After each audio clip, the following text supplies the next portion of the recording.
Welcome to the Library Connection. I'm Tracy Thomas, Director at the Comer Library, and I want to thank you so much for joining us this morning for the Library Connection. Each week we want to bring you guests and information that's interesting to our area, but also ways that people connect with us at the library. And so we just appreciate TV47 for giving us this opportunity each week, and we thank you so much for joining us. Today we're joined by Nancy Green, and Nancy is the director of the Palmer Place, which is Talladega County's Child Advocacy Center. And you know, Nancy, when we first started talking about you coming on and being a guest, I wanted you to come on because I wanted to talk about how at the library we try so hard to educate the public about internet safety, and because that's become a huge part of our world in the last 5 to 10 years in the public libraries, but you have a different take on that, and so that's why I really am so excited that you came on today to be with us. So thank you for being our guest. Thank you. I want to start out by just letting people know who you are. Can you tell us a little bit about yourself and maybe how long you've been at the Palmer Place? And then, of course, my next question, if you want to lead right into that, is tell us a little bit about the Palmer Place, too, because there's a really nice local connection to the name that it bears. Okay. I'm Nancy Green. I'm the director of Palmer Place, and we're the Talladega County Child Advocacy Center. We serve Talladega, Clay, and Coosa counties. And we're members of the Alabama Network of Child Advocacy Centers. There's about 33 child advocacy centers all over the state right now, and the goal of the network is to meet the needs of every child in the state so that every child will have access to a child advocacy center. But with us, we serve, like I said, Talladega, Clay, and Coosa counties. Palmer Place was formed in 2001 when a group of people came together and decided that it was a really great need to have that in our area. Those people were Nancy Buckner, who's now State Commissioner for DHR. She was then Assistant Director for Talladega DHR, and Dr. Palmer, who was from Sylacauga. He's retired now and living in South Alabama. And also on the original board was Robert Rumsey, local attorney, and they decided that the need was there for Talladega to have a child advocacy center.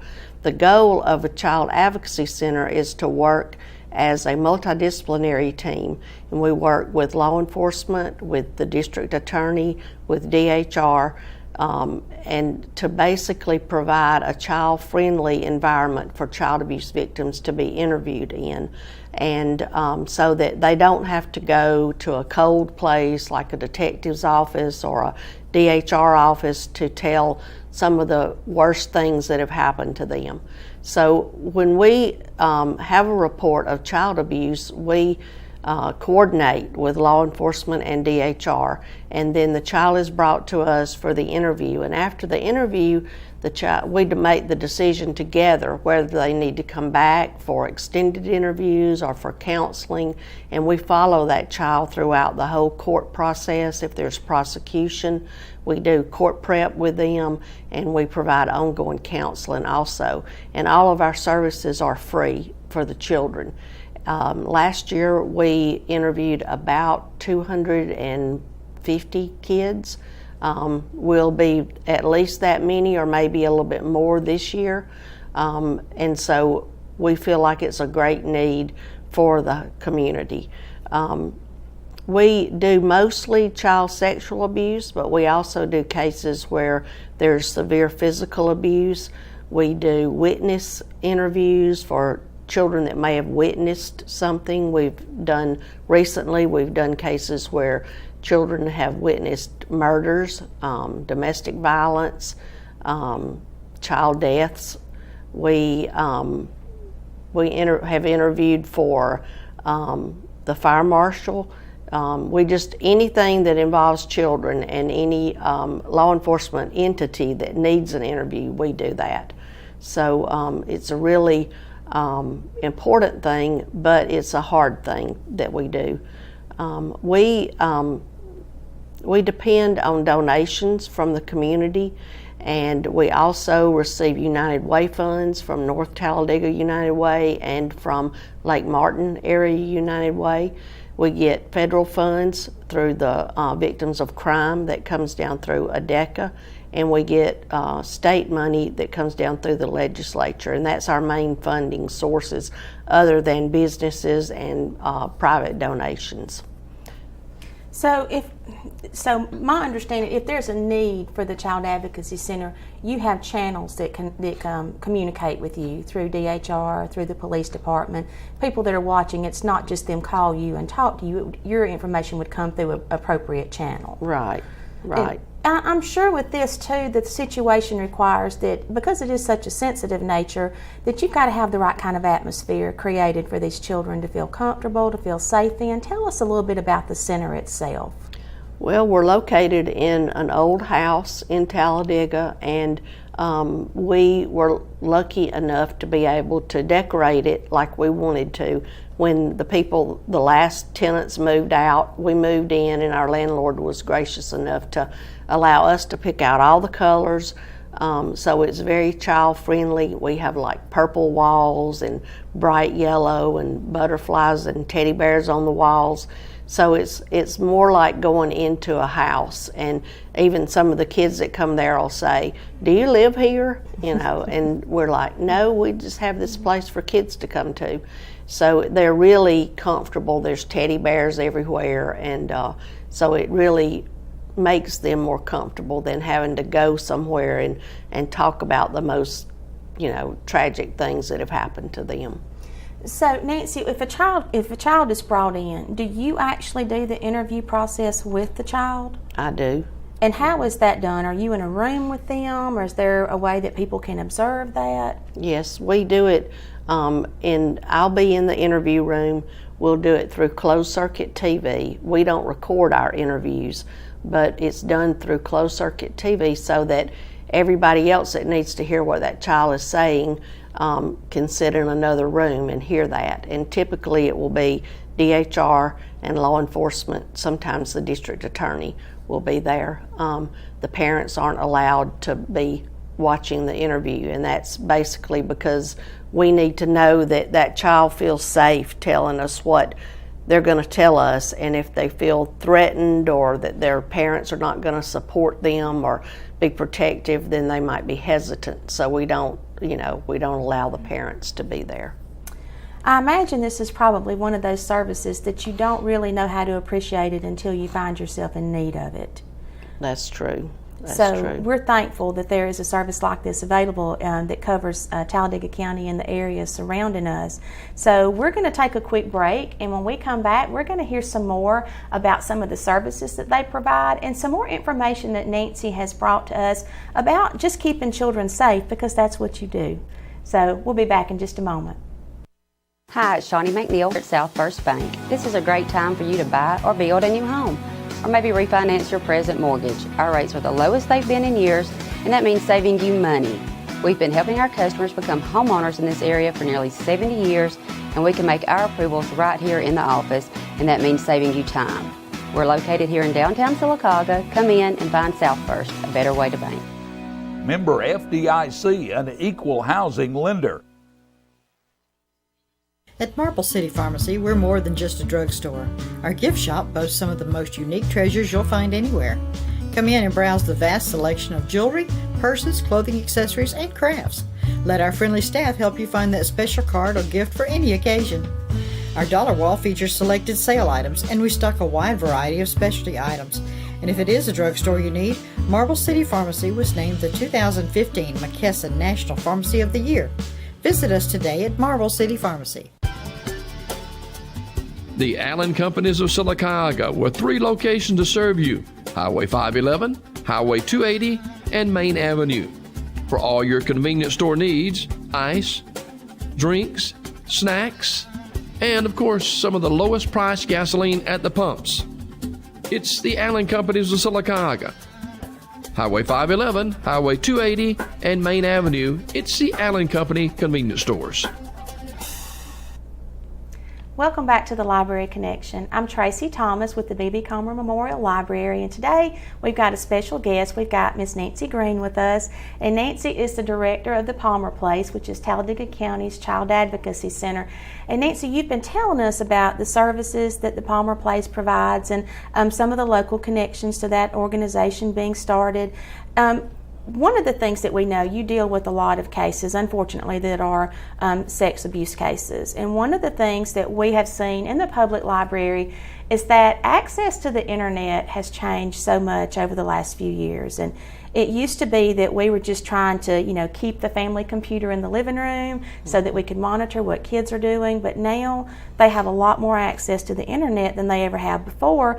And so I'm just making my own personal observation that has also increased a lot of the crimes that you've seen happening with children through the internet, maybe? Yes, it has. We have seen a great influx of child victims where the offender is actually another child. And we attribute that to the fact that almost every child has access to, whether it's a cell phone or a laptop or the school laptop or the iPad or their computer games that allow them internet access. It's just different today.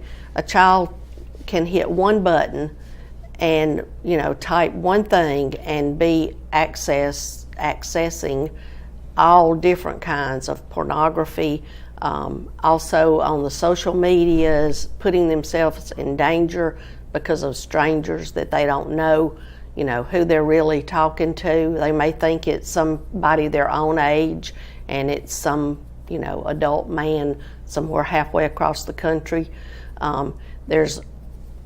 There's several different aspects of this that I see as a real problem, a whole lot more than what we could cover today. But one of the things is that the children don't know who they're talking to. And we're talking about kids as young as 7, 8 years old that get access to a computer and they're just out there. And then you've got predators that are just waiting for them to be online and be trying to interact with them. We've had kids actually from our area that have, one that I'm thinking about in particular, a girl was just ready to go meet some guy that she didn't even know who he was, and luckily her father intercepted the messages on the computer and was able to stop that. But he was from somewhere up north and he was much older than her. So we have those kind of things that happen every day. And it's even innocently, children can be searching for something as innocent as extreme wrestling, and it brings up pornography, and then they look at it and of course they're curious, and then they either go home and try it out on their siblings, or they go to school and try it out on their classmates. And it's happening with kids younger and younger. And used to, we in our profession, we could say if a child is acting out sexually, then they've probably had something done to them by an adult. They've been abused, but you can't say that anymore because they have that right at their fingertips to look at, and they're curious and they want to know what it's all about.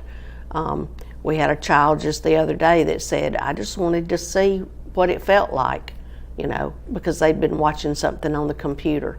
So it's a real danger. And besides that, not with the social media, there's so many apps that kids can access, and I've got a list of 5 that are very dangerous for kids. The first one is Kik, and first let me say I don't even profess to know a lot about all of these apps, but the problem is that they change daily, and once the people, whoever has uploaded or does these apps, once they find out how serious they are and how much trouble they are, sometimes they shut them down, but something moves right into their place. But one of them is Kik, and I'll also give Tracy this information, and she'll have it at the library if you want to, have the access to the sites so you can read up more about it. But besides Kik, there's Yik Yak, and I understand that Yik Yak has actually been ended due to safety concerns. So that's one that apparently you don't have to worry about anymore. There's Ask Me, and that's like, it's dangerous because you can go on there and ask random questions, and then somebody randomly answers you, and then before you know it, you're talking to someone you don't even know. There's Lively, and apparently you can go on that one and do live shows from your own home. And the problem is, like Tracy said, you used to, you would say put your computer in a central place in your home so parents know what their kids are doing. Now they have a phone or they have an iPad or something, and they're in their own bedroom, or they're wherever in private, and you don't know what they're doing. So that Lively, they can actually stream a live program to someone. And then there's Yellow, and Yellow is they say one of the most dangerous ones, because you're able to upload photos, and then you just make a swipe and you connect with other people, and you don't know who they are or where they are. Supposedly it locates people who are nearby to you. So if there's someone that wants to take advantage of a child, and they know where that child is, and they can connect with them if they're close by. And it has a matching thing with it that people can match up and then do face-to-face with each other. So it's very serious. And one other thing that concerns me too, and this as a side note, is with all the social media and like with Facebook, Instagram, and people are putting pictures on there all the time. Of every aspect of their life. And you may have a baby or a child, and it's really cute. They're at the swimming pool, or they're in the bathtub, and they're doing something really funny, and you want to video that, or you want to take a picture of that. Fine, but please don't put that on Facebook, because you've got all the information for somebody to, one, be able to find that child. Also, when you're putting pictures on their first day of school, and you'll have what school they go to. Well, if somebody wants to abduct a child, they know exactly where to go, and then they know enough about it that they know maybe mom and daddy's got money. Hey, look, maybe there's a ransom here. It's just like, think before you put things on the internet. And also, pictures of your kids in the bathtub, and, we've all got pictures of ourselves as babies with no clothes on, and you hope nobody ever sees them. But now they're out there in the world for everybody to see. And there may be some pervert, looking at it from across the country. And you don't want that. You don't want your children to be looked at that way. But the other danger is there's so much that kids are into now, as far as the meeting of other people. And we've had a lot of cases like that where there are people, like I said, people actually coming from other states trying to get with kids, teenagers, and they're sneaking out at night and meeting them, and they have no concept that, look, you might not ever come back. And so that's very serious, that kids become more aware of what can happen. And all kids think they're invincible and that nothing's going to happen to them, but that does. All you have to do is look at the news, and you see all the children that are missing all over the country, and it's very serious right now. Nancy, that's some really good information on the apps. And I think, one of the things that we see is a lot of times the apps look like they're designed for kids. Snapchat, I think that's the one that got the little ghost on there, and they look kind of, like they're enticing for kids. Mm-hmm. So that's some really good information that parents may not be aware of. When we come back, we're going to talk about some more information about how to keep your kids safe online. Hi, it's Shawnee McNeil at South First Bank. This is a great time for you to buy or build a new home, or maybe refinance your present mortgage. Our rates are the lowest they've been in years, and that means saving you money. We've been helping our customers become homeowners in this area for nearly 70 years, and we can make our approvals right here in the office, and that means saving you time. We're located here in downtown Sylacauga. Come in and find South First, a better way to bank. Member FDIC, an equal housing lender. At Fort Williams Pharmacy, you won't find motor oil, garden hoses, or mountain climbing gear. Nope, they don't have that. What they do have is a professional, friendly staff that understands your needs. Filling prescriptions is their primary business, and they take it seriously. They also have a drive-through window for your convenience and free local delivery. Most of all, Fort Williams Pharmacy knows your time is valuable, so when it's time to fill your prescriptions, you need it done fast, friendly, and accurately. Fort Williams Pharmacy, our family, caring for your family. Coosa Valley Medical Center, one of the top 10 hospitals in Alabama, is also Sylacauga's largest employer. Services from the emergency room to surgery to cancer treatment to post-stroke care. You won't believe what's right in your backyard. It's Coosa Valley Medical Center in Sylacauga. So, if you're sick in Alabama, choose one of the top 10 hospitals in Alabama. That is Coosa Valley Medical Center. Welcome back to the Library Connection. Today we're talking with Nancy Green, and Nancy is the director of the Palmer Place, which is Talladega County's Child Advocacy Center. And Nancy, you've been giving us some great information.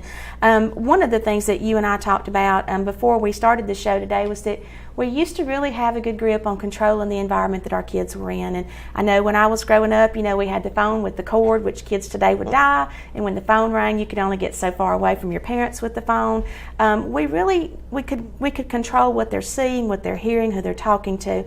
But the internet, and I do want to reiterate, the internet is a wonderful wealth of information. It has connected us to ideas and resources and people that we never would have connected with otherwise. But we do have to use caution when we're allowing kids to have that. The library, the public library, our library, is E-rate funded, so we do follow the CIPA guidelines, which is the Children's Internet Protection Act. But even with that, no matter how you try to filter the internet, you're not going to stop a child from putting their personal information in. And one of the things that we heard somebody say was their child took a picture of their dorm room and they posted it on Facebook or some social media, and this person blew the picture up and they could see their schedule hanging right there on their little board next to their desk, so they knew where that child was at, and they went and they met that child after one of the classes. And so those things are very scary. So I want to talk about too the GPS settings on phones. Parents may not be aware that their kids can be tracked through some of these programs with GPS settings. And then you had some other issues that you wanted to just mention as well about keeping kids safe. Right. Of course, there is the GPS tracking, and parents can use that too, because you can look and find out where your child is. And there's also apps that parents can download and use that, and I don't know how this works, but somehow it gives you access to everything that's occurring on your child's device. And that might be a good thing for parents to look into, especially if you have concerns that there might be something going on. We have children that are young children, like 10, 11, 12 years old, that are addicted to pornography. And so it's very serious in that way. Kids, they don't need access to phones at such a young age. We were talking about that before we came on, about what age do you think a child should have a cell phone? And we were saying maybe 15, because at that point they're getting a little bit more independent. They're going out with their friends, and they may be traveling in cars with their friends who has a driver's license already, and they might need a phone. But as far as 8, 9, 10-year-olds, even younger, having a cell phone that has internet access, that's really not a good idea anymore because of all the dangers of it.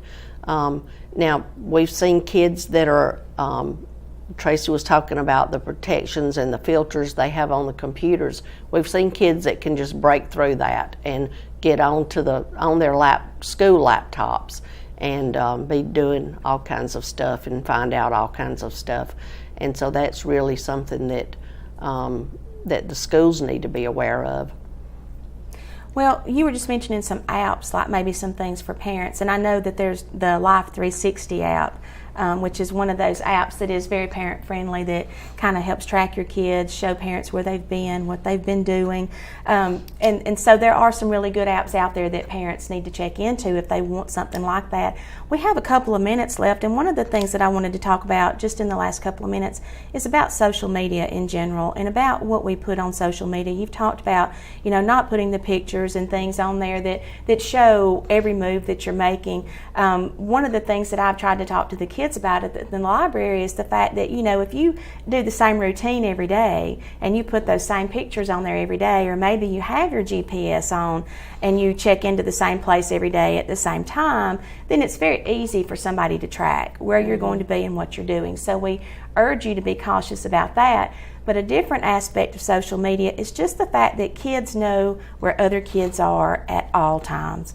And it creates such jealousy and resentment, and some people do it for that reason because they want everybody to look at their life and think it's wonderful. Right. But would you like to speak to that aspect of that just for a minute, about how social media causes a lot of feelings of jealousy and hurt in some of these children?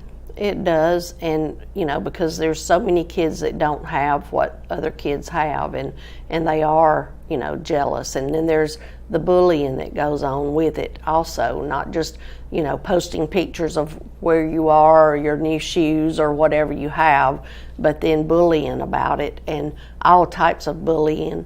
There's also just anything that you could imagine is what goes on, basically. And there's sex trafficking, there's sextortion, there's so many things that parents need to be aware of that we don't even have time to cover today. But sometimes someone will get a child to put a picture up of themselves, and then they'll come back and say, if you don't do, this and that and the other, more that I want you to do, I'm going to seek out your sister and I'm going to do this to her. Or it's the same type things that abusers used to use in the home. If you don't let me do this to you, I'm going to do it to your sister. Now it's all over the internet, and it's like, I'm going to post these pictures, on social media, and all your friends are going to see it if you don't do this and that and the other. And then the kids feel trapped, and they don't know who to tell. They don't want their parents to know, so they're trapped, and they'll do anything that abuser tells them to do.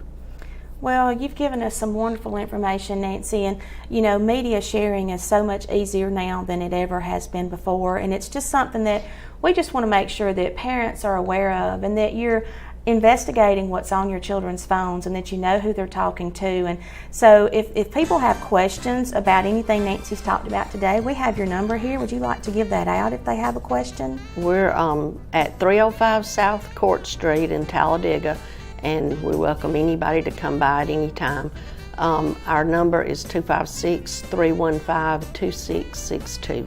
Thank you so much, Nancy. You've given some great information, and we just hope that you'll contact us or contact Nancy if you have questions, but please just be very aware of what goes on social media and on your kids' devices with the internet. And we thank you so much today for joining us for the Library Connection.